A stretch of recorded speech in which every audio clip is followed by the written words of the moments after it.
I'm Richard Saxton. This is the new Dodge Dart that goes on sale this summer. The Dart went into production about a week ago. They'll start to arrive in dealerships in about 4 weeks, so it's just around the corner. And the Dart's really targeted at everyone. The compact car segment is really a mainstream vehicle segment in the United States. 17% of the market is compact cars, so that's young and old and everybody in between. And we're thinking that the Dart, because of its features and content and the different looks that the Dart can provide, is going to cut across a pretty large audience. A couple of variants out here. Where do you expect the main sales to be, and what configuration? Well, that's the interesting thing about the Dart, is there's 100,000 different ways to customize.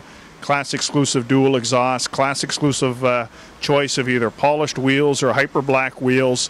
You've got an 8.4-inch touchscreen, the largest infotainment touchscreen in its class. The Dart offers mid-size levels of interior roominess in a compact car. So the Dart has a lot of different looks and has a lot to offer the consumer. You guys are back on track, making money. Things are pretty good. Well, we can't complain, but we can't remember where we came from as well. We were very fortunate in 2011 to be the fastest growing automaker in the country. And so far in 2012, we're the fastest growing automaker in the country, with our sales up 37%. And we just recorded our strongest quarterly profits, $740 million operating profit in Q1 of 2012, our strongest in 13 years. The Viper, I know that's making a comeback. What's the story? The Viper, the snake, is back.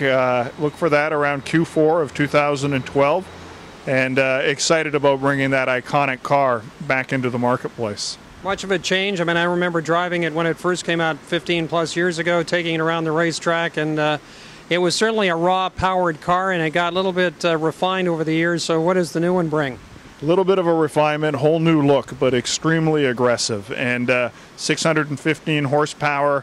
It's still a dangerous vehicle and akin to that of a thrill ride. But I think the true Viper aficionados are going to be very pleased with the modifications that we've made to this Viper. A lot of introductions, a lot of new models coming out, and as you were saying there, a lot of accolades and awards. So what's on the agenda now for new cars coming out for the rest of this year and beyond? This year's a busy year, so we've got our new compact car in the 2013 Dodge Dart. We've got an all-new pickup truck that'll be hitting the market late August, beginning of September, Ram 1500 that will have best-in-class full-size pickup truck fuel economy.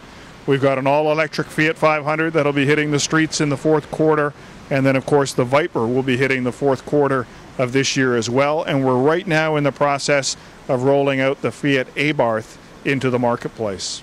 And what's the volume? What cars do you focused on? The 200, 300, where in the lineup and the nameplates is the focus on volume? Well, we've pretty much had strength across the board. Our Chrysler, Dodge, Jeep, and Ram brands have all done extremely well calendar year to date. Certainly our Jeep Grand Cherokee, the most awarded SUV ever, continues to do extremely well for us. Our Jeep Wrangler does extremely well. The Chrysler 200 is doing well. And our minivans. We invented the minivan segment, and they're still selling in significant numbers, and we're commanding right around 50% market share of the minivan segment. Yeah, your market share is impressive. Where do you think it's coming from? I mean, obviously your sales dipped and now they're coming back. Where's it coming from? It's really coming across the board, and we're picking up share in a variety of segments, from our small car segments with the introduction of the Fiat 500, mid-size SUVs, full-size SUVs, the pickup truck market, and even our mid-size cars have been doing extremely well for us. Well, any of the mainline cars, the mainstream cars, get electrified like you're talking about the Fiat, but what about the sedans and so on? You know, we have some prototype Chrysler 300 hybrid vehicles out in the market. We have a hybrid minivan out in the market, but largely in prototype status, and just looking to gauge market reaction and consumer interest in more hybrid vehicles from Chrysler, Dodge, Jeep, and Ram.